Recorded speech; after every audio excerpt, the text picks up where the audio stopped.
ഫിറോസേ, എന്തു പറ്റി? ഒരു റിസോർട്ടിന്റെ കാര്യം പറഞ്ഞിരുന്നല്ലോ, പിന്നീട് അതിന്റെ യാതൊരു വിവരവും ഇല്ല. ഒന്ന് ചെയ്യണേ അതിന്റെ വീഡിയോ. പല ഫ്രണ്ട്സും ആവശ്യപ്പെട്ട ഒരു വീഡിയോ ആയിരുന്നു ഇത്. അപ്പോൾ ഇതായിരുന്നു നമ്മൾ വാങ്ങാൻ പോയിരുന്ന റിസോർട്ട്. ഈ റിസോർട്ട് വാങ്ങാൻ വേണ്ടി വന്നപ്പോഴായിരുന്നു എനിക്കിവിടെ നിന്ന് പനി പിടിച്ചതും വൈറൽ ഫീവർ പിടിച്ചതൊക്കെ. അപ്പോൾ ഈ റിസോർട്ടിൻ്റെ കുറച്ച് കാഴ്ചകളും കുറച്ച് വിശേഷങ്ങളും ഒക്കെ കണ്ടിട്ട് നമുക്ക് മടങ്ങി വരാം. വാ. ഈ റിസോർട്ട് സ്ഥിതി ചെയ്യുന്നത് കൊച്ചാങ് എന്ന് പറയുന്ന സ്ഥലത്ത്, അതായത് ബാങ്കോക്കിൽ നിന്നും ഒരു 10 മണിക്കൂർ യാത്ര ചെയ്ത് കഴിഞ്ഞാൽ നമുക്ക് ഈ ഐലൻഡിലേക്ക് എത്താൻ പറ്റും. ഫ്ലൈറ്റിൽ വരികയാണെങ്കിൽ ഒരു 2 മണിക്കൂർ യാത്ര ചെയ്യുമ്പോൾ നമുക്ക് ഈ ഐലൻഡിലേക്ക് എത്താൻ പറ്റും. ഈ ഐലൻഡിൻ്റെ കുറേ വീഡിയോസ് ഞാൻ ചെയ്തിട്ടുണ്ട് ഇതിനു മുമ്പ്. ആ ജിപ്സി വില്ലേജൊക്കെ സ്ഥിതി ചെയ്യുന്നത് ഈ ഐലൻഡിൽ തന്നെയാണ്. ഈ ഐലൻഡ് ആക്ച്വലി നല്ല വലുപ്പമുള്ള ഐലൻഡാണ്. പക്ഷേ വളരെ കുറഞ്ഞ ഏരിയ മാത്രമേ ജനവാസമായിട്ടുള്ളൂ. കുറച്ച് മാത്രമേ ഇവിടെ ലോക്കൽസും ഉള്ളൂ. ഏകദേശം ഒരു 5 വർഷം മുമ്പാണെന്ന് തോന്നുന്നു ഞാനിവിടെ വന്നത് ഫസ്റ്റ്. അന്നേ എനിക്ക് ഐലൻഡിനോട് ഒരു പ്രത്യേക ഇഷ്ടവും കൗതുകവും ഒക്കെ തോന്നിയ ഒരു ഐലൻഡായിരുന്നത്. അന്ന് ഈ റിസോർട്ട് ഇവിടെ ഉണ്ടായിരുന്നു, പക്ഷേ ഇവിടെ താമസക്കാരായിട്ട് ആരും ഉണ്ടായിരുന്നില്ല. ഇതിൻ്റെ ഓണർ മാത്രം ഇവിടെ താമസിക്കുന്നുണ്ടായിരുന്നു. പിന്നീട് പല പ്രാവശ്യവും ഞാൻ ഈ ഐലൻഡിൽ വരികയും ഇവിടെയുള്ള വീഡിയോസുകളൊക്കെ ചെയ്യുകയൊക്കെ ചെയ്തിട്ടുണ്ട്. ഈവൻ മുമ്പ് അന എന്ന് പറയുന്ന ഒരു ജർമ്മൻകാരി പെണ്ണിൻ്റെ കൂടെ ഈ ഐലൻഡിൽ നിന്ന്, ഈ റിസോർട്ടിൽ നിന്ന് നമ്മൾ വീഡിയോ ചെയ്തിട്ടുണ്ട്. അങ്ങനെ കുറച്ച് മാസങ്ങൾക്ക് മുമ്പ് ഞാൻ വീണ്ടും ഇവിടെ വന്നപ്പോൾ ഞാനും കാങ്ങും കൂടെ വന്നിരുന്നു. അന്ന് ഞാൻ ഈ ഐലൻഡിൻ്റെ മറ്റു ഭാഗങ്ങളിലുള്ള വീഡിയോസൊക്കെ ചെയ്യാൻ വേണ്ടി വന്നതായിരുന്നു. അപ്പോഴാണ് ഈ ഐലൻഡിലെ ഈ റിസോർട്ടിലെ ഓണറായിട്ട് കൂടുതൽ പരിചയപ്പെടുന്നതും അടുക്കുന്നതും ഒക്കെ. അപ്പോൾ അദ്ദേഹത്തിന് ഈ റിസോർട്ട് കൊടുക്കാൻ താല്പര്യമുണ്ടെന്നും വാങ്ങാൻ ആരെങ്കിലും ഉണ്ടെങ്കിൽ അറിയിക്കണമെന്നൊക്കെ പറഞ്ഞതും ആ സമയത്ത് തന്നെയായിരുന്നു. പക്ഷേ ഞാനിത് ഒരു 5 വർഷം മുമ്പേ കണ്ണുവെച്ച എനിക്ക് മനസ്സിൽ ഇഷ്ടപ്പെട്ട ഒരു റിസോർട്ടായിരുന്നു അത്. അങ്ങനെയാണ് ഞാനിത് വാങ്ങാം. പക്ഷേ വാങ്ങുകയാണെങ്കിൽ ആരെങ്കിലും ഒരാളെ ചേർത്തിട്ട് വേണം വാങ്ങാൻ. കാരണം ബിഗ് എമൗണ്ട് ഇവിടെ ഇൻവെസ്റ്റ് ചെയ്യേണ്ടത് ആയിട്ട് വരും. അങ്ങനെയാണ് ഞാനും എൻ്റെ സുഹൃത്ത് മലേഷ്യയിലുള്ള സജിയും കൂടെ ഇത് വാങ്ങാമെന്നുള്ള ഒരു തീരുമാനത്തിലെത്തിയത്. അങ്ങനെ ഞാൻ സജിയുമായിട്ട് സംസാരിച്ചു. സജിയും വന്നു, കണ്ടു, ഇഷ്ടപ്പെട്ടു. അങ്ങനെ ഈ ഒരു റിസോർട്ടിൻ്റെ കാര്യങ്ങൾ സംസാരിക്കാൻ വേണ്ടി മാത്രം അദ്ദേഹം 3-4 പ്രാവശ്യം മലേഷ്യയിൽ നിന്ന് ഇവിടെ വരികയും ഞങ്ങൾ പല പ്രാവശ്യം ഇരിക്കുകയും സംസാരിക്കുകയും വിലയിലുള്ള പ്രശ്നങ്ങളും ഇവിടെയുള്ള മെയിൻ്റനൻസ് കാര്യങ്ങൾ, ഒരു റിസോർട്ട് വാങ്ങുമ്പോൾ പല പ്രശ്നങ്ങളും പല കാര്യങ്ങളും നമ്മൾ നോക്കേണ്ടതായിട്ടും പേപ്പർ വർക്കും അങ്ങനെയുള്ള പല കാര്യങ്ങളും നമ്മൾ അഡ്വാൻസായിട്ട് ചെയ്യേണ്ടതായിട്ടുണ്ട്. അപ്പോൾ അതൊക്കെ നോക്കാനും ചെയ്യാനും ഒക്കെ കുറേ സമയം ഞങ്ങളിവിടെ ചിലവഴിക്കുകയും ചെയ്തു. അങ്ങനെ ഫൈനലി ഞങ്ങളിത് എടുക്കാമെന്നുള്ള തീരുമാനം 100% തീരുമാനത്തിലെത്തുകയും ഇദ്ദേഹത്തിന് അഡ്വാൻസ് കൊടുക്കുകയും ഒക്കെ ചെയ്തു. പിന്നീട് എന്താണ് സംഭവിച്ചത് എന്നുള്ളത് ഞാൻ വഴിയെ പറയാം. അതിനു മുമ്പ് നമുക്ക് ഈ പ്രോപ്പർട്ടി ഒന്ന് പരിചയപ്പെടാം. ഇവിടെ എന്താണുള്ളത്, എന്തൊക്കെയാണ്, എങ്ങനെയാണ് എന്നുള്ളത് ഒക്കെ ഞാൻ ഒന്ന് പറഞ്ഞുതരാം. ഇവിടെ നമ്മൾ കാണുന്നത് പോലെയുള്ള ചെറിയ ചെറിയ ഹട്ടുകൾ, അത് തൊട്ടടുത്തടുത്തായിട്ടല്ല ഉള്ളത്. എല്ലാം കുറച്ച് അകലത്തിൽ, കുറച്ച് ദൂരത്തിലാണ് ചെയ്തിട്ടുള്ളത്. അതുകൊണ്ട് തന്നെ എല്ലാവർക്കും നല്ല പ്രൈവസി ഇവിടെ ഉണ്ടാവും. അത് കൂടാണ്ട് ഈ പ്രോപ്പർട്ടി ഈ 10 ഹട്ടിനോട് ചേർന്ന് ഇതിൻ്റെ പിൻഭാഗത്തായിട്ട്, അതായത് ബാക്ക് വശത്ത് ഒരു റബ്ബർ തോട്ടവും കുറച്ച് കൃഷികളൊക്കെ ഉണ്ട്. കൂടുതലും റബ്ബറാണുള്ളത്. പിന്നെ കശുവണ്ടി ഉണ്ട്, കാഷ്യൂനട്ട് ഉണ്ട്. പിന്നെ അങ്ങനെയുള്ള കുറേ ഏകദേശം 12 ഏക്കറിൽ വ്യാപിച്ച് കിടക്കുന്ന ഒരു റബ്ബർ തോട്ടമാണത്. പക്ഷേ ഞങ്ങൾ ആദ്യമേ പറഞ്ഞിരുന്നു ഞങ്ങൾക്ക് ആ റബ്ബർ തോട്ടം ഞങ്ങൾക്ക് വേണ്ട, ഞങ്ങൾക്ക് ഈ 10 ഹട്ടുകൾ ഇരിക്കുന്ന ആ ഒരു ലാൻഡും പിന്നെ ഈ പ്രോപ്പർട്ടി, അതായത് ഈ ഹട്ടിനോട് ചേർന്നിട്ട് ഫ്രണ്ട് വശത്ത്, അതായത് ബീച്ചിൽ, അതൊരു പ്രൈവറ്റ് ബീച്ചാണ്, ആ ബീച്ചും നമ്മൾക്ക് വേണം എന്നുള്ളത് ആദ്യമേ പറഞ്ഞിരുന്നു. അത് അവർ അംഗീകരിക്കുകയും ചെയ്തിട്ടുണ്ടായിരുന്നു. ഈ പ്രോപ്പർട്ടിയുടെ ഏറ്റവും വലിയൊരു ഹൈലൈറ്റ് എന്ന് പറയുന്നത് നമുക്ക് സ്വന്തമായിട്ട് ഒരു ബീച്ച്, പ്രൈവറ്റ് ബീച്ച്, ആർക്കും അങ്ങോട്ട് വരാൻ പറ്റില്ല നമ്മുടെ അനുവാദം ഇല്ലാണ്ട്. അങ്ങനെയുള്ള ഒരു കോർണറിലാണ് ഈ പ്രോപ്പർട്ടി സ്ഥിതി ചെയ്യുന്നത്. അതായിരുന്നു എന്നെ ഏറ്റവും കൂടുതൽ ആകർഷിച്ചതും.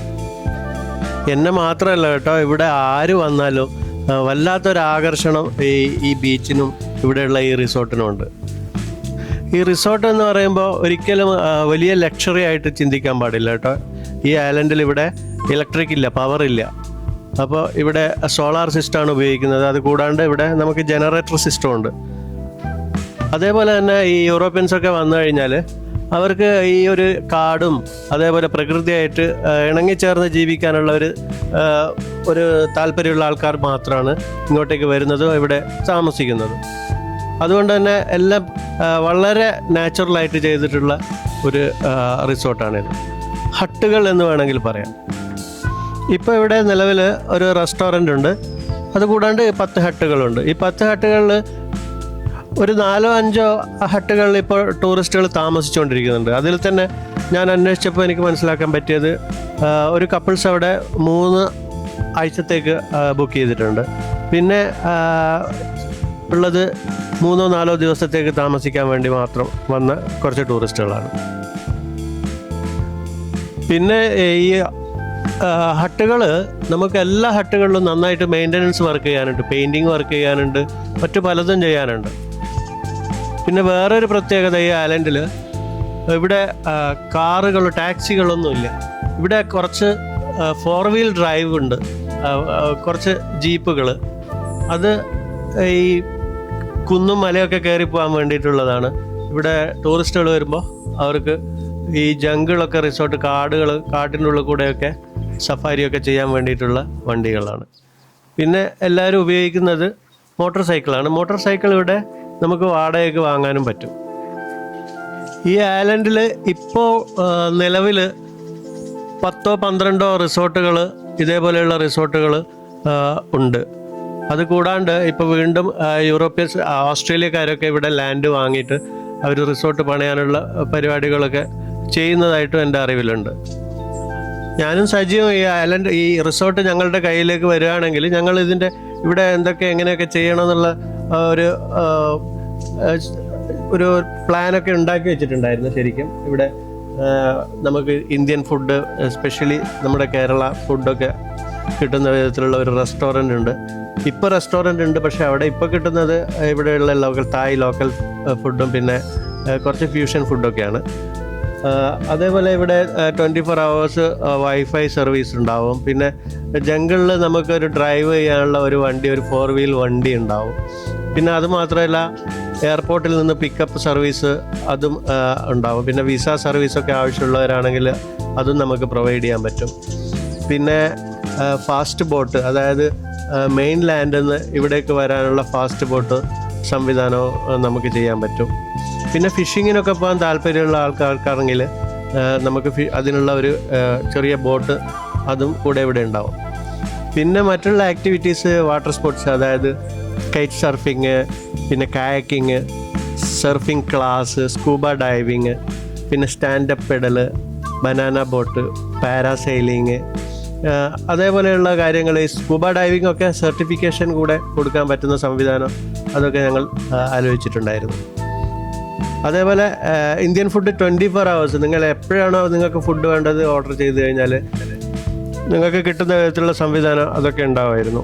പിന്നെ എല്ലാ റൂമിലും ഹോട്ട് വാട്ടർ, പിന്നെ ഫാന്, മോസ്കിറ്റോ നെറ്റ് അതൊക്കെ ഉണ്ടാവും. അതുകൂടാണ്ട് മോട്ടോർ ബൈക്ക് റെൻറ്റിന് കിട്ടും, ലോണ്ടറി ഉണ്ടാവും. പിന്നെ അതുകൂടാണ്ട് പുസ്തകങ്ങളൊക്കെ വായിക്കാൻ ഒരു പ്രത്യേക ലൈബ്രറി സംവിധാനം ഉണ്ടാവും. പിന്നെ എല്ലാ ശനിയാഴ്ച രാത്രിയും പാർട്ടി ഉണ്ടാവും. അത് 3 മണി വരെ, പുലർച്ചെ 3 മണി വരെയുള്ള പാർട്ടി ഉണ്ടാവും. അതൊക്കെ ഞങ്ങൾ വേറെ ഒരു കമ്പനിയായിട്ട് ടൈപ്പ് ചെയ്തിട്ടാണ് ചെയ്യാൻ ഉദ്ദേശിച്ചത്. അതുപോലെ ഈ ഷീഷ ഒക്കെ ആവശ്യമുള്ളവർക്ക് അതിൻ്റെ പ്രത്യേക ഒരു സ്ഥലം ഉണ്ടാവും, പിന്നെ സ്മോക്ക് ചെയ്യാനൊക്കെയുള്ള ഒരു ഏരിയ. പിന്നെ ഒരു VIP റൂം ഉണ്ടാവും വിത്ത് എയർ കണ്ടീഷൻ. അത് ആദ്യമേ അഡ്വാൻസ് ആയിട്ട് തന്നെ ബുക്ക് ചെയ്താൽ മാത്രമേ അത് കിട്ടത്തുള്ളൂ. പിന്നെ അതുകൂടാണ്ട് കറോക്കിയൊക്കെ ഉള്ള ഒരു ഏരിയ വേറെ തന്നെയുണ്ട്. പിന്നെ ബീച്ചിൽ നമുക്ക് ബീച്ച് വോളിബോളൊക്കെ കളിക്കാനും പിന്നെ ബീച്ചിൽ തന്നെ മസാജ് സർവീസും ഒക്കെ ഉണ്ടാവും.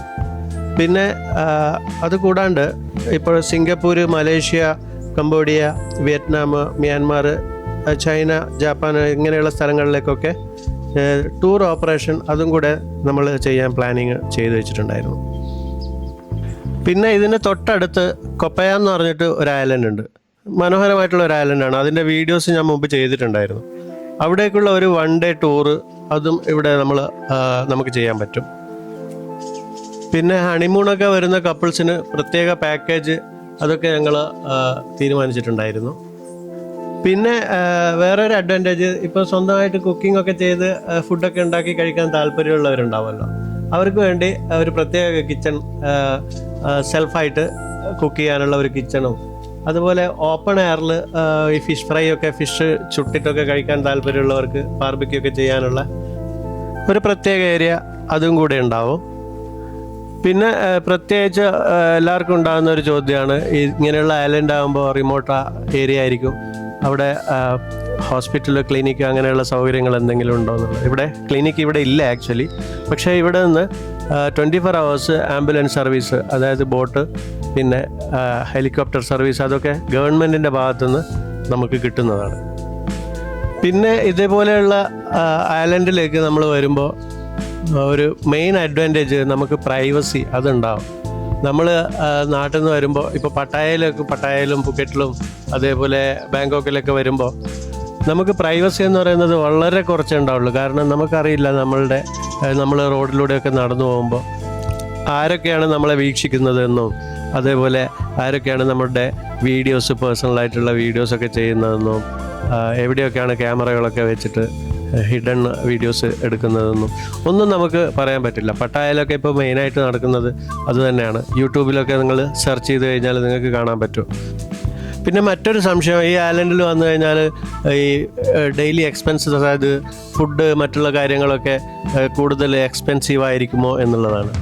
തീർച്ചയായും എല്ലാ ഐലൻഡിലെയും പോലെ നമ്മളെ മെയിൻ ലാൻഡ് പോലെ ആയിരിക്കില്ല. മെയിൻ ലാൻഡിൽ ഇപ്പോൾ 50 ബാത്തിന് കിട്ടുന്ന ഒരു സാധനം ഐലൻഡിൽ പോകുമ്പോൾ നമുക്ക് 10-15 ബാത്ത് അധികം കൊടുക്കേണ്ടതായിട്ട് വരും. കാരണം ട്രാൻസ്പോർട്ട്, ബോട്ടിൽ അവിടെ മെയിൻ ലാൻഡിൽ നിന്ന് സാധനങ്ങളൊക്കെ ഈ ഐലൻഡിലേക്ക് എത്തിക്കാനുള്ള ചിലവും മറ്റു കാര്യങ്ങളൊക്കെ ഉണ്ടാവുമല്ലോ.